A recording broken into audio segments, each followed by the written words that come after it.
Alam nyo ba mga amigo, dito sa Sitio Puktol, Barangay Pawikan, Katayngan, Masbate, mayaman sila sa tubig dito. Oo, tama yung narinig mo, hindi ka man siguro bungol. Alam naman natin na napaka-importante ang tubig sa buhay ng tao mga amigo. Kaya napakaswerte ng barangay nyo kung merong libreng tubig sa inyo. Kaya ingatan at pahalagahan ang tubig na ito mga amigo, dahil isa rin ito sa dumurugtong sa buhay ng tao. Kung makikita nyo mga amigo, itong nasa likod natin, yan po, dyan galing yung tubig.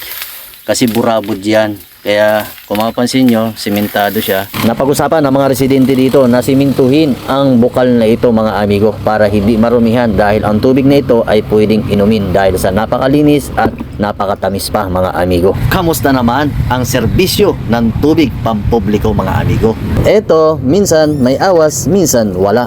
At ang masaklap pa, malakas pa yung ihi mo dito. At ang malupit, ang laki pa ng bayaran pagkapayita.